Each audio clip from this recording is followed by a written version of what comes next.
Assalamualaikum warahmatullahi wabarakatuh. Perkenalkan, nama saya Muhammad Iqbal, NIM 413200100006. Di sini saya akan mempresentasikan tugas besar 1 mata kuliah korosi dengan judul jurnal Corrosion Challenges in Petroleum Refinery Operation, Sources, Mechanisms, Mitigation, and Future Outlook. Langsung saja kita menuju ke materinya. Di sini yang pertama itu ada pengertian korosi, yang kedua ada korosi di kilang minyak, yang ketiga ada dasar-dasar fisikokimia korosi di kilang minyak, yang keempat ada sumber korosi di kilang, yang kelima metode mitigasi, yang keenam itu kesenjangan pengetahuan dan arah penelitian masa depan. Kita langsung ke pengertian korosi. Apa itu korosi? Korosi adalah kerusakan suatu material sebagai akibat dari interaksi dengan lingkungannya. Oleh karena itu, korosi merupakan masalah utama yang mempengaruhi sebagian besar industri di seluruh dunia, termasuk industri minyak bumi dan gas alam, dan dampaknya adalah menghancurkan ekonomi global. Adapun beberapa komponen yang sering terjadi korosi di kilang minyak. Yang pertama itu ada tangki penyimpanan, yang kedua itu ada desalting unit atau unit penghilang garam. Yang ketiga itu ada crude oil distillation atau destilasi minyak mentah.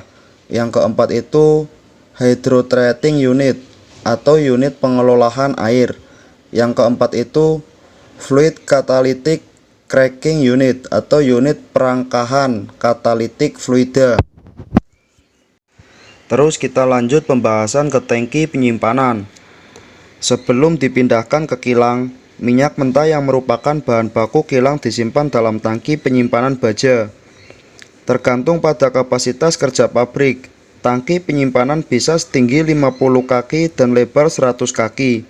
Mayoritas tangki penyimpanan dibuat untuk tahan terhadap berbagai tingkat suhu dan tekanan.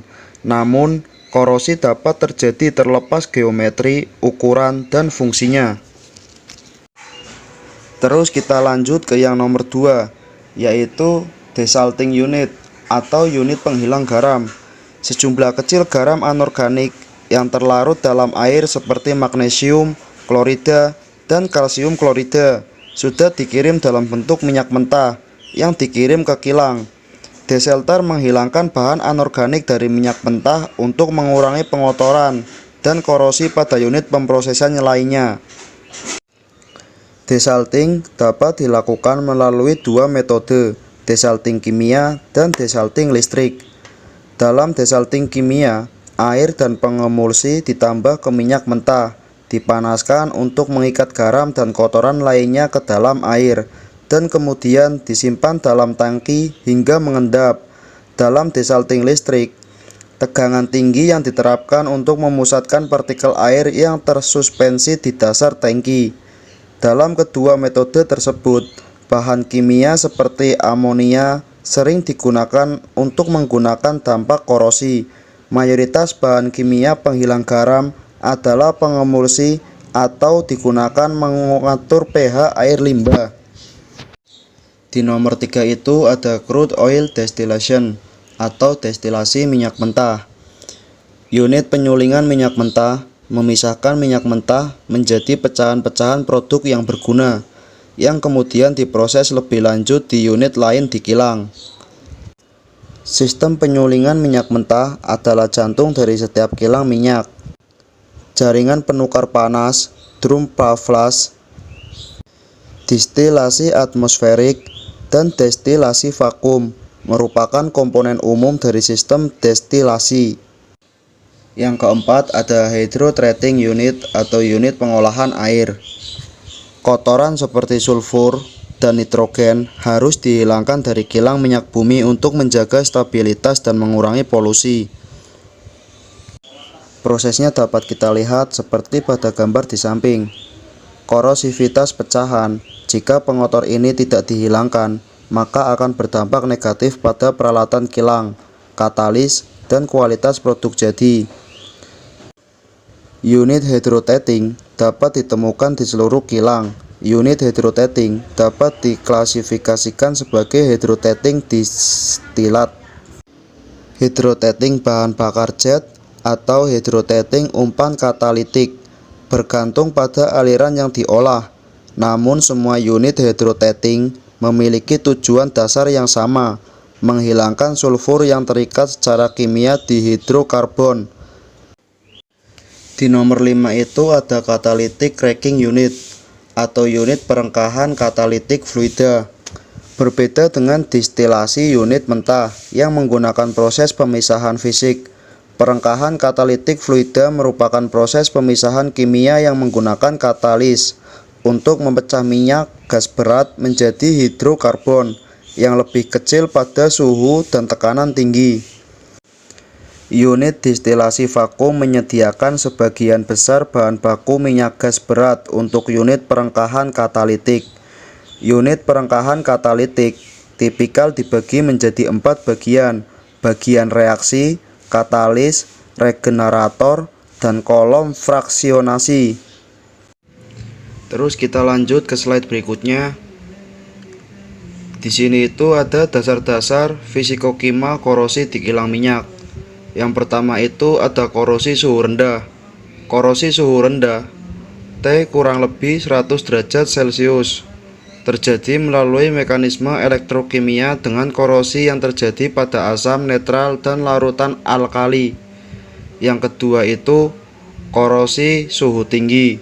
Korosi suhu tinggi T lebih dari 200 derajat Celcius berhubungan dengan kedua kelompok utama fenomena korosi yang terjadi saat terpapar untuk non-elektrolit korosif sulfida, oksidasi oleh S8, H2S, dan beberapa senyawa sulfur lainnya, serangan hidrogen, korosi Na, karburasi, korosi abu panas, abu bahan bakar, atau deposit garam, oksidasi oleh gas oksigen, dan debu logam.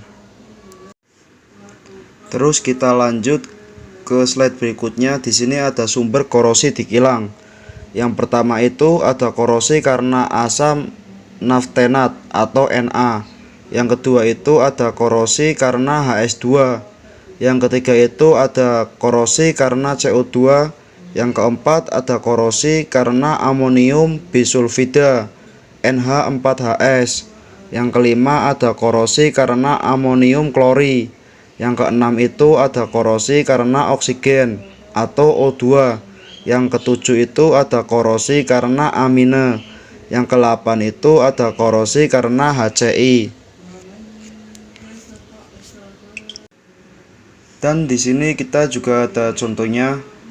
Ini adalah gambar. Gambar ini merupakan contoh korosi yang disebabkan oleh H2S. Ini gambarnya. Dan di sini contoh korosi yang disebabkan oleh CO2 seperti ini. Terjadinya korosi yang disebabkan oleh CO2. Kita mengenal metode mitigasi. Di sini juga ada macam-macam metode mitigasi. Yang pertama yaitu desain teknik. Saat merancang kilang, kita harus mempertimbangkan faktor-faktor yang dapat menyebabkan korosi. Misalnya dengan mempertimbangkan geometri peralatan. Seseorang dapat mengontrol kecepatan fluida dan menghindari area di mana air asam dapat terakumulasi, sehingga mengurangi masalah erosi korosi. Penting juga untuk memilih bahan konstruksi yang cocok untuk lingkungan proses kilang. Yang kedua itu ada metode pencampuran. Dengan semakin populernya minyak mentah, kandungan asam yang tinggi tetap menjadi salah satu tantangan pengendalian korosi yang paling sulit bagi kilang. Pencampuran adalah salah satu pilihan untuk menangani minyak mentah yang mempunyai kandungan asam yang tinggi. Pencampuran minyak mentah, berat dan ringan merupakan metode yang efektif untuk menurunkan konsentrasi asam dalam umpan dan sebagai akibatnya laju korosi. Namun setiap minyak mentah memiliki komposisi dan ikatan yang berbeda-beda, sehingga menghasilkan tingkat kompatibilitas yang berbeda-beda dalam campuran minyak mentah. Yang ketiga itu ada konversi asam naftenat. Minyak mentah dengan tan tinggi mengandung siklopentana, sikloheksana, dan Na yang merupakan hidrokarbon linear jenuh dengan gugus karbosilat terminal atau cincin aromatik tak jenuh. Kilang menggunakan berbagai metode untuk mengubah Na termasuk netralisasi, esterifikasi, dan dekarboksilasi katalitik. Namun setiap metode mempunyai seperangkatnya sendiri, kelemahan dan kelemahannya. Misalnya, penggunaan perlakuan kuastik untuk menetralkan komponen asam dapat mengakibatkan emulsi yang tidak larut, kehilangan produk, dan polusi. Yang keempat itu ada metode lapisan logam. Pelapisan logam adalah suatu metode untuk mengurangi laju korosi dengan cara melapisi permukaan logam dengan lapisan tipis suatu zat. Lapisan ini mencegah korosi dan mengendalikan elektrokimia atau membentuk penghalang antara permukaan logam dan permukaan yang tidak bersahabat. Dan yang kelima ada perlindungan katodik. Perlindungan katodik adalah teknik mengendalikan korosi yang melibatkan pengubahan permukaan logam menjadi katoda, sel elektrokimia. Perlindungan katodik dapat membuat mencegah retak korosi akibat tegangan dalam beberapa kasus. Metode ini banyak digunakan di kilang minyak dan gas untuk melindungi jaringan pipa yang terkubur dan juga tangki penyimpanan. Yang keenam, inhibitor korosi. Korosi internal adalah salah satu jenis korosi yang paling berbahaya. Dapat terjadi di kilang karena ada cara yang hemat biaya untuk memelihara dan memeriksanya. Untuk menghindari peningkatan paduan yang mahal, salah satu pilihan yang ekonomis adalah mengendalikan korosi internal dengan inhibitor korosi. Inhibitor korosi adalah zat yang bila digunakan pada konsentrasi rendah dalam media korosi akan mengurangi laju korosi dengan membentuk lapisan film yang mencegah zat korosi bersentuhan dengan permukaan logam yang terbuka. Kita sebagai mahasiswa harus tahu kesenjangan pengetahuan dan arah penelitian masa depan yang akan datang. Yang harus kita ketahui yaitu permodelan prediksi korosi waktu nyata dan akurat. Yang kedua, korosi suhu tinggi yang ramah lingkungan.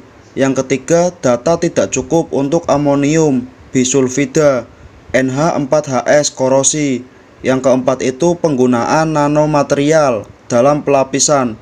Yang kelima itu lapisan super hidrofobik. Sekian dari saya. Apabila ada kesalahan yang tidak berkenan mohon dimaafkan. Bil taufik walhidayah. Wassalamualaikum warahmatullahi wabarakatuh.